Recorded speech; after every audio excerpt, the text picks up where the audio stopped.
আপনি কি জানেন এই প্রচন্ড গরমে যখন এসি ছাড়া থাকা যাচ্ছেই না, এক মুহূর্ত না, তখন আমাদের পূর্বপুরুষরা কোনো বিদ্যুৎ নেই, কোনো ফ্যান নেই, কোনো এসি নেই, তারপরেও তাপের মধ্যে শান্তভাবে সাধনা করতেন কিভাবে? শুধু তাই না, তারা নিজেদের শরীরের তাপমাত্রা নিজেরাই নিয়ন্ত্রণ করতে পারতেন। এটা কোনো জাদু না, এটা বিজ্ঞান। আর আজকে আমি আপনাদেরকে সেই হাজার বছরের পুরনো টেকনিক শেখাবো, যেটা আজকের মডার্ন সায়েন্সও কনফার্ম করছে। কিন্তু আজকের পুরো ভিডিওটা দেখা খুব দরকার, কারণ শেষে এমন একটা কথা বলবো যেটা না জানলে এই টেকনিকটা কাজই করবে না। স্বাস্থ্য সমৃদ্ধিতে আপনাকে স্বাগতম জানাই। এই চ্যানেলে আমরা শিখি কিভাবে প্রকৃতির নিয়ম মেনে শরীর আর মনকে সুস্থ, সচেতন আর শক্তিশালী করা যায়। এখানে প্রাচীন যোগবিজ্ঞান আর আধুনিক গবেষণা দুটো একসঙ্গেই চলে। যদি এই ধরনের কন্টেন্ট আপনার কাজে লেগে থাকে, এখনই চ্যানেলটিকে সাবস্ক্রাইব করুন এবং বেল আইকনটা প্রেস করুন, কারণ এরকম ভিডিও নিয়মিত আসে এই চ্যানেলে। চলুন তাহলে শুরু করা যাক আজকের বিশেষ আলোচনা, গরমে শরীর ঠান্ডা রাখার রহস্য। এই মুহূর্তে বাইরে তাকালে দেখবো রাস্তায় গরম হাওয়া, রোদে বেরোলে মাথা ঘুরছে, বাইরে বেরোনো যাচ্ছে না। যারা বাইরে আছে তারা বাড়িতে ফিরলে ক্লান্তিতে কাহিল। কিন্তু সমস্যা শুধু বাইরের গরম নয়, গরমে শরীরের ভেতরেও একটা আগুন জ্বলে। আয়ুর্বেদে এটাকে বলা হয় পিত্তদোষ বৃদ্ধি, আর মডার্ন সায়েন্স বলছে গরমে শরীরের কোর টেম্পারেচার যদি বেড়ে যায়, হজম বিগড়ে যায়, রাতে ঘুম আসে না, মেজাজ খিটখিটে হয়ে যায়, মাথা ব্যথা করে, শক্তি শেষ হয়ে যায়। আপনি হয়তো ভাবছেন জল খাচ্ছি, ফ্যান চলছে, তাও কাজ হচ্ছে না কেন? কারণ আপনি বাইরে থেকে ঠান্ডা করার চেষ্টা করছেন, কিন্তু আসল সমাধান হলো শরীর ভেতর থেকে ঠান্ডা করা। আর সেটাই আজকে আমি শেখাবো আপনাদেরকে, যে কিভাবে আমরা শরীরকে ভেতর থেকে ঠান্ডা রাখতে পারি। একটু ভাবুন তো, গত কয়েকদিন কতবার হয়েছে এই ব্যাপারটা? গরমে ঘুম ভেঙে গেছে রাতে, বা দুপুরে খেয়ে উঠে এতটাই ক্লান্ত লেগেছে যে কোনো কাজই করতে পারছেন না। অফিস থেকে ফিরে বাচ্চাদের সঙ্গে কথা বলার শক্তিটুকু হারিয়ে ফেলেছেন। এটা উইকনেস না, এটা আপনার শরীরের সিগনাল। আমরা সবাই সলিউশন খুঁজি, ঠান্ডা পানীয়, এসি, ওষুধ, কিন্তু এগুলো সাময়িক। শরীরের ভেতরের তাপটা কিন্তু থেকেই যায়। আজ থেকে প্রায় ১৫০০ বছর আগে লেখা হয়েছিল হঠযোগ প্রদীপিকা, যোগবিজ্ঞানের অন্যতম প্রাচীন গ্রন্থ। সেখানে স্পষ্ট লেখা আছে দুটো প্রাণায়ামের কথা, যেগুলো শরীরকে ভেতর থেকে ঠান্ডা করে। তার নাম শীতলী এবং শীতকারী। আর ২০০৯ সালে journal of Ayurvedic and integrative মেডিসিনে প্রকাশিত গবেষণায় দেখা গেছে এই প্রাণায়ামগুলো নিয়মিত করলে শরীরের কোর টেম্পারেচার কমে যায়, ব্লাড প্রেশার স্বাভাবিক হয় এবং মানসিক চাপ কমে। হাজার বছর আগের জ্ঞান, আজকের বিজ্ঞান কিন্তু একই কথা বলছে। আজকের ভিডিও শেষে আপনি জানবেন ঠিক কিভাবে, কতক্ষণ, কখন এই টেকনিক করতে হবে, এবং আজ থেকেই শুরু করতে পারবেন। কোনো ইকুইপমেন্ট লাগবে না, কোনো আগের অভিজ্ঞতাও লাগবে না। আসলে প্রথমে বুঝতে হবে শরীর গরম হয় কোথা থেকে। আমাদের ব্রেনের মধ্যে একটা অংশ আছে যার নাম হাইপোথ্যালামাস। এটাই আমাদের শরীরের থার্মোমিটার। শরীরের তাপমাত্রা বাড়লে এটাই প্রথম সিগন্যাল দেয়, ঘাম বের করো, রক্তনালীকে প্রসারিত করো।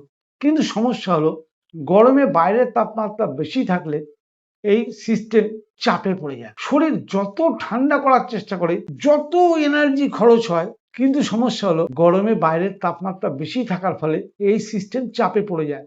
শরীর যত ঠান্ডা করার চেষ্টা করে, তত এনার্জি খরচ হয়, তাই তত ক্লান্ত হয়। এখন এই ব্যাপারে যোগ বিজ্ঞান কি বলছে? আয়ুর্বেদ অনুযায়ী আমাদের শ্বাসের সাথে প্রাণ শক্তি শরীরে প্রবেশ করে।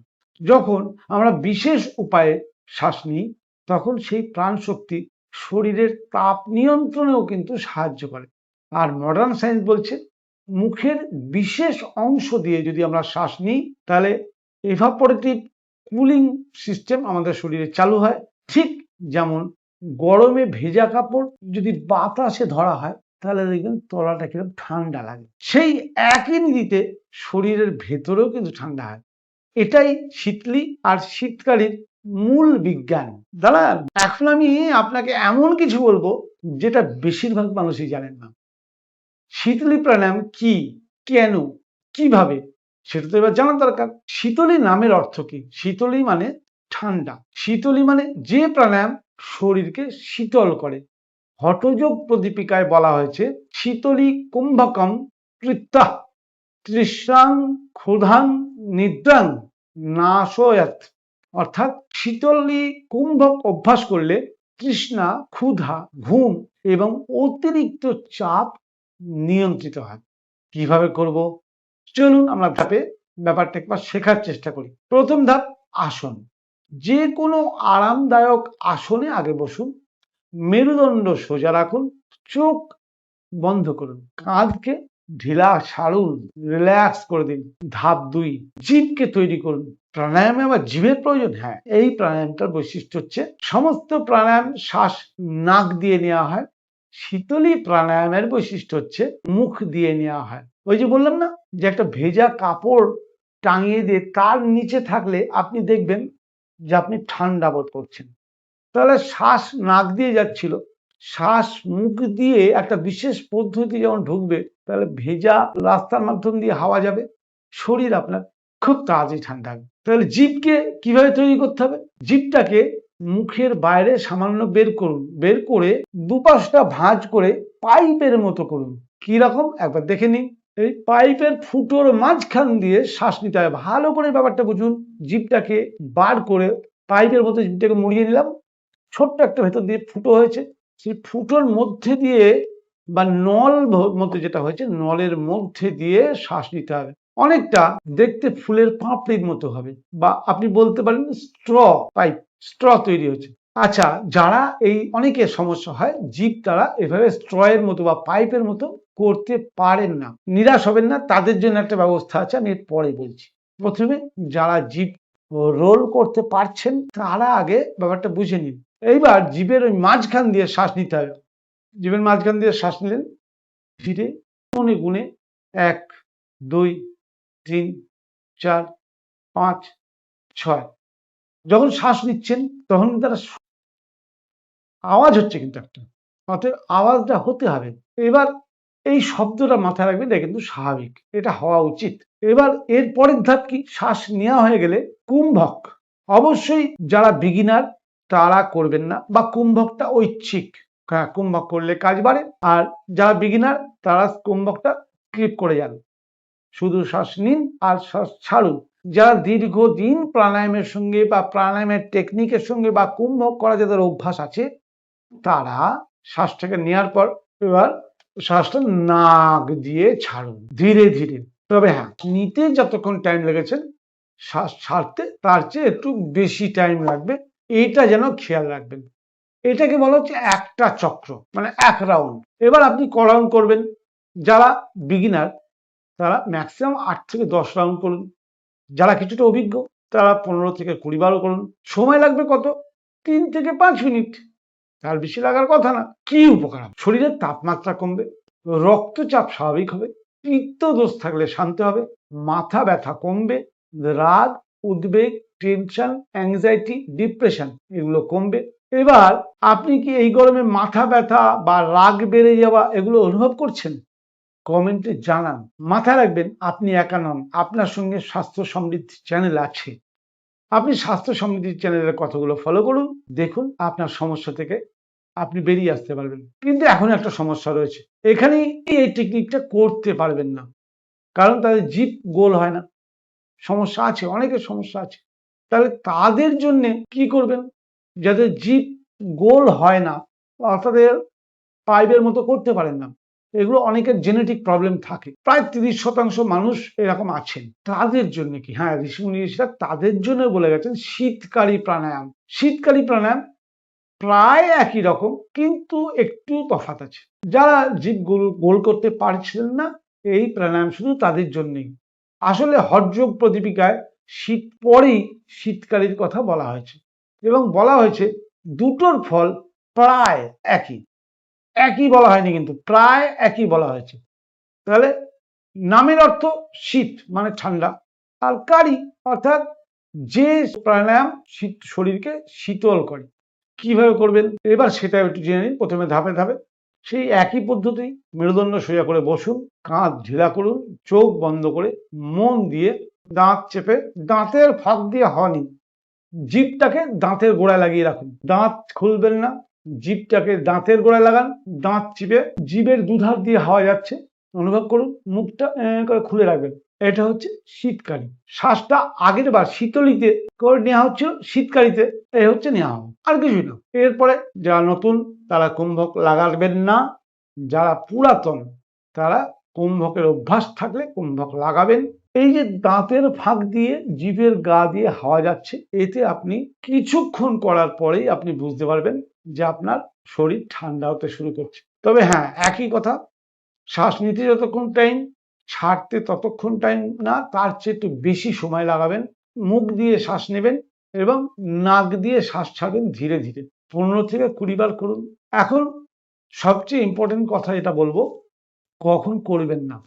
এটা না জানলে এই টেকনিকটা উপকার তো করবেই না, উল্টা ক্ষতি করে দেবে। যেটা আমি বলেছিলাম প্রথমে বলবো। কখন করবেন, করার সবচেয়ে আদর্শ সময় হলো সকালে খালি পেটে সূর্যোদয়ের পর, দুপুরে বাইরে থেকে ফিরে বিশ্রামের আগে, রাতে ঘুমানোর 30 মিনিট আগে তাতে ঘুম ভালো হবে। যখনই মাথা গরম লাগবে বা যখনই রাগ হবে তখন করা যাবে। খাবার পরে সঙ্গে সঙ্গে মোটেই নয়। বিশেষ সতর্কতা মনে রাখবেন, যাদের লো ব্লাড প্রেশার আছে তারা শীতলি বা শীতকারী করার আগে অবশ্যই চিকিৎসকের পরামর্শ না নিয়ে করবেন না। আর মাত্র একটা পার্ট বাকি, একটু ওয়েট করে যান। অনেকে এটা জানেন না বলেই প্রাণায়াম করেও ফল পান না।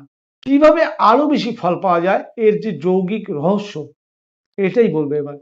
একটু মনে রাখবেন, শুধু ফিজিক্যাল এক্সারসাইজ না, এটা মাইন্ড বডি কানেকশনের মূল কাজ। যখন আমরা প্রাণায়াম করি তখন কনসেন্ট্রেট করে শ্বাসের উপর ধ্যান দিয়ে মন লাগিয়ে, ধ্যান অর্থাৎ মন লাগিয়ে যদি আমরা মনে ভাবি আমার শরীর ঠান্ডা হচ্ছে, আমার শরীর শান্ত হচ্ছে, তাহলে নিউরোসায়েন্স বলছে যখন আমরা একটা ফিজিক্যাল অ্যাকশনের সাথে সচেতন ইনটিউশন যোগ করি তখন ব্রেন সেই সিগন্যাল অনেক বেশি শক্তিশালীভাবে পাঠায়। দ্বিতীয় রহস্য, নিয়মিততা। অর্থাৎ একদিন 20 চক্র করলে সামান্য ফল পাওয়া যাবে এটা ঠিক, কিন্তু যদি 21 দিন টানা করেন শরীরের থার্মাল রেগুলেশন সিস্টেমই পরিবর্তন হতে শুরু করবে। আয়ুর্বেদ বলছে 21 দিনের অভ্যাস শরীরের স্বভাবকে বদলে দেয়। তৃতীয় রহস্য, জলের সাথে প্রাণায়ামের আগে 1 গ্লাস স্বাভাবিক তাপমাত্রার জল খেয়ে নিন। বরফ জল নয়, ঠান্ডা জল নয়। শরীরকে ঠান্ডা জল বা বরফ জল শক দিতে পারে, হজম বিগড়ে যায়। স্বাভাবিক জলই সবচেয়ে ভালো। এই কথাটা আপনি হয়তো আগে কোনোদিন শুনেননি। প্রাণায়ামের আগে 1 গ্লাস জল খেয়ে প্রাণায়াম শুরু করুন। প্রাণায়াম মন থেকে ভালোবেসে করুন। প্রাণায়াম সকালে ঘুম থেকে উঠে সবার প্রথম শুরু করুন। 5 মিনিট প্রাণায়াম করার আগে 5 মিনিট স্বাভাবিকভাবে বসুন, মেরুদণ্ড সোজা রাখুন। এই যে ছোট ছোট ক্রিয়াগুলো, এগুলো করলে আপনি মিরাকেল উপকার পাবেন এবং এই প্রচন্ড গরমে এসি ছাড়াও আপনি নিজেকে সুস্থ, শান্ত, ধীর রাখতে পারবেন। আপনার মতে এই ধরনের প্রাচীন টেকনিক কি আসলেই কাজ করে, নাকি এটা শুধু মনের খেলা? নিচে কমেন্ট করে জানাবেন, সবার উত্তর দিই। অর্থাৎ আপনি কমেন্ট করে জানালে আমি উত্তর দেব। নমস্কার।